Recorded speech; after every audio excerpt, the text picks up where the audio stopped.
Become pound wise and Penney foolish. इसका simple सा मतलब आप समझ ही गए होंगे। पाउंड वाइज मतलब ये देखिए, ये मत देखिए कि वो 15 लाख में मार्केटिंग में डालूंगा तो उससे क्या होगा। ये देखिए कि 15 लाख डालने से कहां कहां पहुंच सकते। अच्छा, हर किसी का कैपेसिटी अलग है। तो एक यहाँ पे मैं छोटी सी चीज बताता हूँ आपको। छोटा बिजनेसमैन कभी मार्केटिंग नहीं करता है, वो मार्केटिंग सबसे लास्ट में करता है। तो यहाँ पे रूल समझ लीजिए, नेवर स्टॉप। कभी भी मार्केटिंग का खर्चा नहीं रुकना चाहिए। आपके ऑफिस का खर्चा आज 5 लाख रुपए है, 5,50,000 कर दो, 50,000 मार्केटिंग का खर्चा शुरू कर दो। मार्केटिंग का खर्चा जो बिजनेसमैन रोकता है वो पेनी वाइज है, 50,000 बचाता है। वो पाउंड फुलिश है, 50,000 बचाने के चक्कर में 5 करोड़ का नुकसान कर देता है वो कई बार। मार्केटिंग करने से ही लोग आपसे कनेक्ट होंगे। आप जब तक दिखते रहोगे तब तक बिकते रहोगे, और हर उस लेवल पे बिकोगे जिस लेवल पे आपने भी अपने आप के बारे में नहीं सोचा भी। मैं मार्केटिंग करता था अपने प्रोग्राम की। मैं फायरवॉक का एक प्रोग्राम करता था, कॉर्पोरेट में करता था मैं। तो मार्केटिंग का कोई वो रीजन नहीं था मेरे पास कि मैं मार्केटिंग कैसे करूं। कॉर्पोरेट में कर रहा हूं यार मैं प्रोग्राम, लेकिन मैं क्या करता था, उसको मार्केट करता था। मैं उसको इस तरह से मार्केट करता था कि I am doing a firewalk program. लोगों को नहीं बताता था कि हाँ, कोई टिकट के लिए फोन करता था, टिकट तो ऑलरेडी सोल्ड आउट हो गया था, टिकट ऑलरेडी सोल्ड आउट हो गए। इसका एक बहुत बड़ा इंपैक्ट हुआ सर। एक कंपनी ने हमको, एक बंदे ने हमको फोन किया और उसने कहा सर आपका ये फायरवॉक का प्रोग्राम आप करते हो इस कंपनी में। हाँ, मैंने टिकट के लिए फोन किया था तो आपके टिकट तो बुक हो गए थे तो मैं अटेंड नहीं कर पाया। मैंने कहा तो लेकिन एक मेरे को आपसे छोटी सी बात करनी है। हम लोग एक दुबई में कॉन्फ्रेंस ऑर्गेनाइज कर रहे हैं, can you be our speaker. क्योंकि उसके माइंड में इमेज क्या थी, इसका 3 बार फायरवॉक का इवेंट हुआ, तीनों सोल्ड आउट हो गए।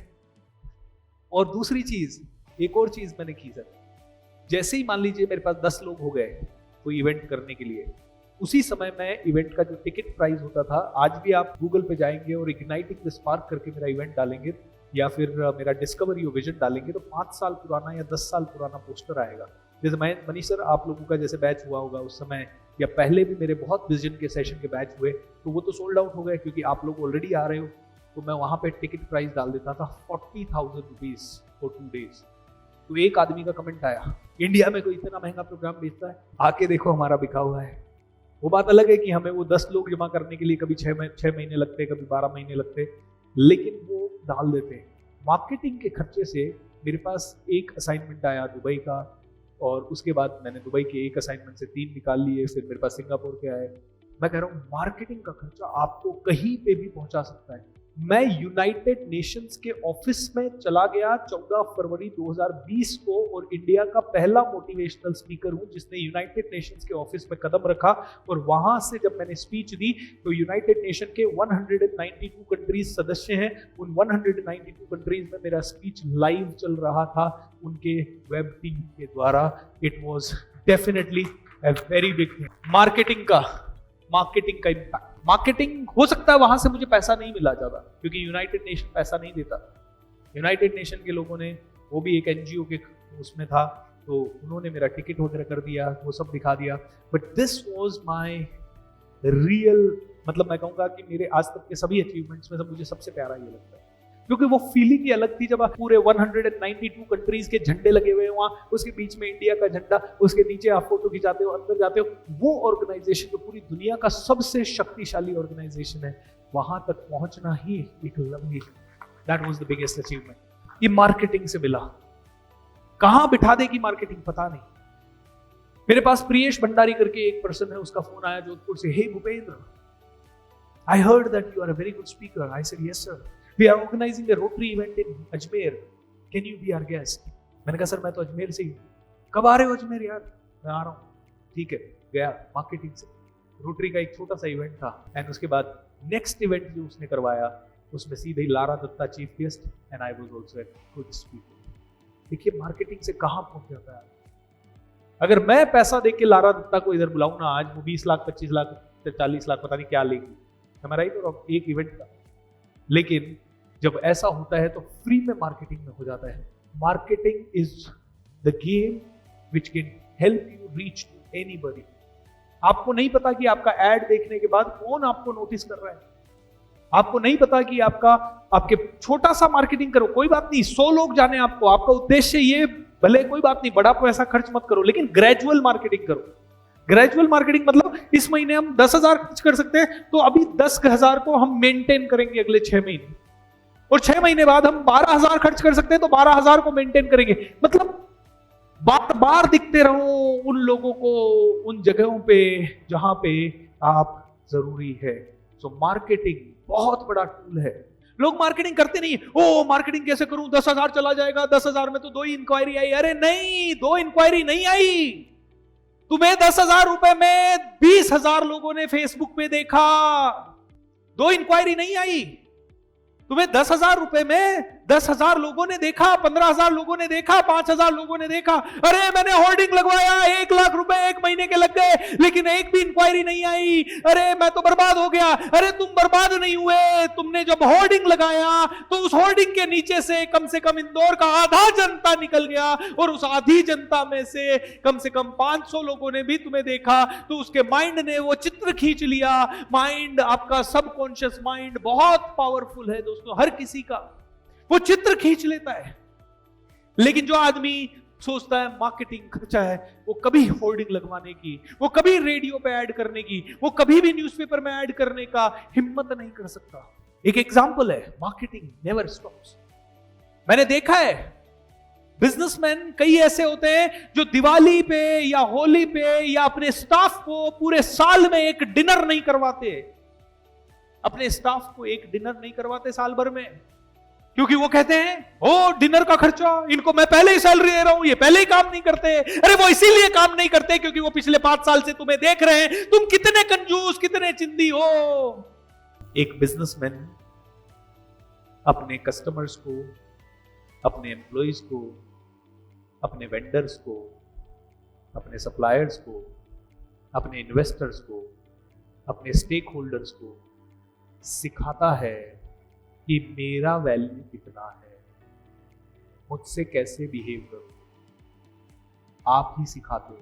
अगर आपकी कोई टीम मेंबर आपकी रिस्पेक्ट नहीं कर रहे हैं, आपके सामने तो हाँ बोल रहे हैं, पीछे से काम नहीं कर रहे हैं, इसका मतलब वो सिर्फ आपसे डरते हैं, आपका रिस्पेक्ट बिल्कुल नहीं करते, और ये सिर्फ आपने उनको सिखाया है। अगर आपका कस्टमर आपसे माल नहीं खरीद रहा है, तो आपने अपनी बेकार सेल्स पिच के कारण उसको सिखाया है कि मुझसे माल मत खरीद। अगर आपके पास की दुकान ज्यादा चल रही है और आपकी दुकान कम चल रही है, तो इसका मतलब है आपने मार्केट को सिखाया है मुझसे माल मत खरीदो, अपने हरकतों के कारण, अपने तरीके के कारण। तो दोस्तों यहाँ पे 1 पेनी बचाने के लिए, यानी 1 रुपया बचाने के लिए हम हजारों लाखों रुपए का नुकसान कर देते हैं। मैं कह रहा हूं हर जगह छाए हुए रहो, दिखते रहो। 1 रुपया बचाने के लिए हम लाखों करोड़ों का नुकसान कर लेते हैं। नो, यहाँ पे सिर्फ मार्केटिंग को ना पकड़े, यहाँ पे हर चीज में पकड़े। अपनी टीम को खुश रखने के लिए जो उनको लंच करवाना है, डिनर करवाना, उनके घर जाना है, उनके बच्चों के साथ भी थोड़ी सी फोटोज खिंचवानी, वो एक मार्केटिंग। मैं आपको एक लास्ट उदाहरण देता हूं। हमारा पूरे इंडिया में किसी मोटिवेशनल स्पीकर ने या किसी कॉर्पोरेट ट्रेनर ने या किसी बिजनेस कोच ने मुंबई के ताज होटल में 3 दिन का रेजिडेंशियल इवेंट नहीं किया। क्यों? क्योंकि रेजिडेंशियल होटल में अगर मैं आपको 3 दिन के लिए रुकवाऊं और एक यहाँ पे रेजिडेंशियल इवेंट करवाऊं, तो इसका खर्चा मुझे शायद 15 से 20 हजार रुपए आएगा। लेकिन ताज होटल में वही खर्चा मिनिमम 60 से 70 हजार रुपए एक आदमी का जाता है। हमने 3 दिन का वहां इवेंट करवाया मुंबई के ताज होटल में, and let me tell you, करीब 125 लोग थे उस इवेंट में। मेरी टीम में जितने मेंबर्स थे, 22 से 23 मेंबर्स थे उस समय, 22 से 23 मेंबर उनकी फैमिली के साथ इनवाइटेड थे, और मेरे टीम का एक मेंबर वहां रुका, क्योंकि मैंने कहा इन्हीं के कारण मैं ताज में रुक पाया हूं, तो इनको सबको रुकना जरूरी है। This is my team and their families was also there, and this was, we all stayed together for 3 days over there. आपको पता है 1 रुपए का मुनाफा नहीं कमाया मैंने उस इवेंट में, मैंने सारा मुनाफा खर्च किया, बल्कि मैं लॉस में रहा। मेरे कस्टमर्स को प्रॉमिस नहीं था, ये प्रॉमिस था 5 स्टार होटल, रेडिसन होटल, ये हयात होटल या सयाजी होटल या इस तरह के होटल प्रॉमिस्ड है। जो इवेंट 20 लाख में हो सकता था, मेरे को आज भी याद है, मैंने 62-63 लाख रुपए वहां पे किया। मैंने 42 लाख रुपए, जिसमें कि एक शादी हो सकती है, उतना पे किया। मैं आपको ये कहूंगा, उसके कारण मुझे 42 लाख का तो वहां पे लॉस जरूर हुआ, लेकिन उसके बाद जो अगले 1 साल मेरी टीम ने काम किया और उन्होंने मेरे बैंक अकाउंट में वो आराम से 4 से 5 करोड़ एक्स्ट्रा लाए, उसको शायद कभी मैं भी नहीं भूल सकता। छुट्टी की पॉलिसी नहीं है मेरी टीम में, कितने भी दिन की कोई छुट्टी ले सकता है, कोई पॉलिसी नहीं है छुट्टी की। कितने भी दिन की मेरी टीम का कोई भी मेंबर छुट्टी ले सकता है, लेकिन उसके बावजूद मेरी टीम का एक भी मेंबर बिना मेजर इमरजेंसी के या बिना मेजर कारण के 1 सेकंड की भी छुट्टी नहीं लेता। आपने दुनिया में ऐसी टीम नहीं देखी होगी जो सुबह 5 बजे मैं बोलता हूं तो 5 बजे उठ जाती है और रात को 12 बजे मैं बुलाता हूं तो 12 बजे आ जाती है। And I am so proud of this fact, because शायद उन्होंने ये मेरे अंदर देखा है, I am not penny wise and pound foolish. I spend pounds and I earn pounds. पेनिंग्स को इग्नोर करता हूँ। 42 लाख को इग्नोर किया क्योंकि मुझे पता है कि टीम सुदेश ने अकेले ने 1 महीने के अंदर 70 लाख का बिजनेस किया। सुदेश ने, give a big round of applause to Sudesh, okay, March के महीने में। और आज आई एम प्राउड कि he is a partner in my company, right. I was so happy with his performance that I said okay let's become the partner, and बहुत सारे और लोगों का नंबर बहुत जल्दी आएगा, ओके। ऐसे लोग हैं हमारी टीम में। तो जो ब्रांड का मैं बात कर रहा हूं दैट इज ब्रह्मास्त्र number 4, create a powerful story every year. हर साल आपकी स्टोरी क्रिएट करें, हर साल आपकी स्टोरी क्रिएट करें। आपकी स्टोरी मजबूत होनी चाहिए। इस साल हमने ये किया, उस साल हमने ये किया, ये इंदौर का हमने सबसे बड़ा मैराथन ऑर्गेनाइज किया, इंदौर का सबसे बड़ा क्लीनलीनेस ड्राइव हमने ऑर्गेनाइज किया, हमारी कंपनी में एक साथ हमने 500 महिलाओं का मेकअप किया, एक साथ हमने 500 बिजनेसमैन को फ्लैट बेचा। हम स्टोरी क्रिएट करने के लिए कुछ भी करें, चाहे मुनाफा हो ना हो। अब देखिए ताज वाला स्टोरी एक क्रिएट हो गया, सोचा समझा नहीं था। मेरे को एक दिन मैं ना बैच से बड़ा खुश था। क्यों खुश था? तो हमने कहा इस सेशन को हम इस होटल में 100 लोगों का करेंगे, और वो 100 लोगों का उस दिन हो गया। वो सेशन 100 लोगों का हो गया तो मैं इतना खुश हुआ। मैंने कहा तुम्हारा अगला सेशन ताज होटल में करेंगे। मैंने कहा चला यहाँ 20 लग रहा है, वहां 30 लगेगा और क्या होगा। और जब उनसे नेगोशिएट किया तो हमारा पांव तले जमीन खिसक गया। It was such a very terrible thing. लेकिन see the powerful story got created for me and my team. हमें फर्क नहीं पड़ता दूसरे इसके बारे में क्या सोचे, लेकिन हमारे लिए एक बहुत बड़ी स्टोरी क्रिएट हुई। ये 28 दिन का फ्री करना, पहला सीजन, दूसरा सीजन, तीसरा सीजन, चौथा सीजन, 5 सीजन हो गए उसके, और 50 लाख लोग जुड़ गए। ये एक स्टोरी बन गई। कमांडो ट्रेनिंग सबसे पावरफुल प्रोग्राम, 90 डेज का नॉन स्टॉप प्रोग्राम। सुबह 5 बजे उठ के 3.5, 4, 5 हजार लोग कई बार ज्वाइन होते हैं। And it became a story. And आज इंडिया में कम से कम 100 ट्रेनर और सुबह 4 बजे 5 बजे उठा के प्रोग्राम करने लग गए, और सारे के सारे मेरे स्टूडेंट हैं। I am proud to say that. एक और पावरफुल स्टोरी हो गई क्रिएट। आप भी ऐसी स्टोरीज पे स्टोरीज क्रिएट करो। ब्रह्मास्त्र नंबर 5, enjoy the power of compounding. What is the power of compounding? Business में छोटे छोटे एफर्ट्स जो रोज लिए जाते हैं वो एक दिन बहुत बड़ा रिजल्ट देते हैं। बिजनेस में जो छोटे छोटे बदलाव रोज किए जाते हैं वो एक दिन आपको मैसिव रिजल्ट्स देते हैं।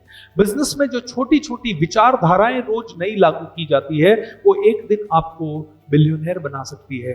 आज आपने मुझसे सुना become a billionaire before you become a billionaire. आज आपने मुझसे ये सुना, अगर आपने इसको अपने जीवन में इंप्लीमेंट कर लिया और ये छोटा छोटा रोज अपने सोच का साइज आपने 0.1% से बढ़ाया, रोज आपने अपने सोच का साइज 0.1% से बढ़ाया, तो एक दिन जलजला आ जाएगा। क्यों? क्योंकि शेयर मार्केट हो, चाहे बिजनेस हो, चाहे रिलेशनशिप हो, power of compounding is amazing. शुरू में आपसे एक आदमी जुड़ता है, फिर एक और जोड़ते हो आप, फिर एक जोड़ते हो। एक दिन आप कब लीडर बन जाते हो, एक दिन आप कब समाज चलाने लग जाते हो, एक दिन कब आप देश चलाने लग जाते हो, आपको पता ही नहीं है। तो समझिए, छोटे छोटे एफर्ट रोज लीजिए, रोज किताब पढ़िए, रोज एक पेज ही पढ़िए किताब का, लेकिन किताब पढ़िए। If you are good enough then you can make a fortune out of a dead mouse. अगर आप अच्छे हो तो मरे हुए चूहे से भी आप बिलियंस बना सकते हो। ब्रूस ली कहता है, मुझे उस आदमी से डर नहीं लगता जो 10,000 तरह की किक चला सकता है, मुझे उस आदमी से डर लगता है जो कि एक किक को 10,000 बार चला सकता है, या जिसने एक किक को 10,000 बार प्रैक्टिस किया। That will give you the compounding. आपको दुनिया की कोई चीज सीखने की जरूरत नहीं है, सिर्फ डिसीजन मेकिंग एंड डेलीगेशन सीखने की जरूरत है। बाकी की सारी चीजें आपके पास आ जाएगी। एंड दोनों चीजें तब मजबूत होगी when you will discover your vision. My first step is to discover my vision. My second step is to develop the decision making skill. And my third step is to develop a team and delegate. बड़ा business बनाने के लिए इसके अलावा कुछ नहीं चाहिए। So enjoy the power of compounding. छोटी छोटी चीजें रोज करते रहे and be future ready. कल क्या होगा पता नहीं। अभी तो कोविड आया है, कल कोई जलजला आ सकता है, कल कोई भूकंप आ सकता है, परसों कोई सुनामी आ सकती है, परसों कोई अटैक आ सकता है। लेकिन प्रॉब्लम ये है कि हम फ्यूचर के लिए रेडी नहीं है। हम सोचते हैं हमारे बिजनेस में तो सब कुछ सेम चलेगा। एक पर्सन, एक रियल लाइफ एग्जांपल देता हूं, नाम नहीं बताऊंगा उनका। एक मेरे बिजनेस कोचिंग के क्लाइंट थे और उनको मैंने कहा सर देखिए आपका बिजनेस, अच्छा उनके कोई सन नहीं था, डॉटर्स थी, दोनों डॉटर्स भी बिजनेस में बिल्कुल इंटरेस्टेड नहीं थी। सो उन्होंने कहा कि सर मैं क्या करूं, अभी देखो मैं 60 का हो गया हूँ, 62 का हो गया हूँ और मेरा 7 करोड़ का ये बिजनेस है, मैं इसको ऑटो पायलट पे कैसे डालूं। मैंने कहा sir develop a team and delegate. तो उन्होंने एक हमारे कहने पे प्लांट हेड रखा। हमने बहुत सारा हिम्मत करके उनको एक प्लांट हेड अच्छा सेलेक्ट करवा के दिया। प्लांट हेड का सैलरी था आई थिंक 85,000 89,000 के आसपास कुछ। और उन्होंने बड़े खुश, क्योंकि हमने 10-20 इंटरव्यू लेके राइट आदमी को सेलेक्ट किया था और मैंने खुद ने इंटरव्यूज लिए थे क्योंकि उस आदमी को इंटरव्यू लेना नहीं आता था। पहले दूसरे दिन तो ठीक चला, तीसरे दिन वो मुझे कहते हैं सर अच्छा लग रहा है, मुझे अच्छा लग रहा है, मजा आ रहा है सर, मैं फ्री हो गया, अब प्लांट हेड कर रहा है सर, बहुत बढ़िया। 8वें दिन मुझे कहते हैं सर एक प्रॉब्लम है। मैंने कहा क्या सर? 8 दिन हो गए लेकिन अभी तक कोई आउटपुट नहीं है। 22वें दिन तो उसने फायर कर दिया उस आदमी को, क्योंकि 22वें दिन तो उसका हार्ट ऐसा हो गया, मेरा 75,000 जाने वाला है, अब एक और दिन नहीं। मानी नहीं बात, जैसे तैसे चलता रहा। 1.5-2 साल के बाद इसको बिजनेस बंद करना पड़ा, सेल आउट करना पड़ा, फैक्ट्री रेंट पे देनी पड़ेगी, सब कुछ सेल आउट करना पड़ा। आज की डेट में वो 70,000 रुपए की नौकरी कर रहे हैं। क्या हुआ, क्या रीजन हुआ? He is not future ready. उसने कहा सब अच्छा चलेगा, 60 के हो चुके हो आप, आपसे स्ट्रेस हैंडल नहीं हो रहा है बिजनेस का, आपसे मार्केटिंग नहीं हो रही है बिजनेस की, आप किसी और को चलाने नहीं दे रहे हो। नहीं मैं ही सब जगह करूंगा। कर लो, देखे बॉडी अलाउ करती है। एक्सरसाइज नहीं करते थे, कुछ नहीं करते थे, सिर्फ सीधा हुआ। कभी कभी तो सुबह 4 बजे अरे डिस्पैच हो रहा है कि नहीं हो रहा है, डिलीवरी हो रही कि नहीं। अरे मैंने कहा शांति रख, डेलीगेट कर। लेकिन डेलीगेट नहीं कर रहा है क्योंकि डर लग रहा है। 80,000 ज्यादा प्यारे हैं। अब बिजनेस भी गया, 2 साल भी गए, मौत से भी मरते मरते बचे और अब नौकरी पे जाना पड़ रहा है। जो मालिक था आज नौकर है, अपने खुद के कर्मों के कारण। अगर हमारा बिजनेस नहीं बढ़ता तो इसका सबसे बड़ा कारण हमारे कुकर्म है। और ऐसे बहुत कर्म और ऐसे कांड हमने बहुत किए हुए हैं जिसके कारण नहीं होता। तो माय डियर फ्रेंड, ब्रह्मास्त्र number 6, stop thinking about next day और next month, have a long term vision, जिसके बारे में मैं ऑलरेडी बात कर चुका हूं। मैं बहुत ज्यादा बात नहीं करूंगा, लेकिन इतना से एक लाइन में बोलूंगा। मुझे ये बताइए, क्या डायरेक्शन ज्यादा इंपॉर्टेंट है या स्पीड? डायरेक्शन, बिना डायरेक्शन में किधर जाऊं? मेरे को पता ही नहीं है कि अहमदाबाद जाना है, सूरत जाना है, या राजकोट जाना है, या पूना जाना है, किधर भी नहीं। मैं इंदौर के बीचों बीच खड़ा हूं, अब मैं किधर जाऊं? मेरा खुद का तो पैंदा ही नहीं है, मैं बेपैंधे का लोटा हो जाऊंगा, इधर इधर इधर, पता ही नहीं रहेगा किधर जा रहा हूं मैं, क्योंकि हमारे पास डायरेक्शन ही नहीं है। माय डियर फ्रेंड, बिना विजन के कोई बिजनेस का, मैं विजन सेशन अगर आप मेरे 3 दिन रहोगे ना मेरे साथ, मैं आपको एक चैलेंज करता हूं, तीसरे दिन तो आपके अंदर कौन सी आग लगेगी मुझे नहीं पता, बस उस आग को जला के रख। 1 साल तक तो मैं जला के रखूंगा, 1 साल के बाद आपको जला के रखूंगा। एंड एवरेज ग्रोथ, मेरे जो बिजनेसमैन हैं उनकी एवरेज ग्रोथ सिर्फ 2 सालों में 5 करोड़ रुपए से ज्यादा की हुई है।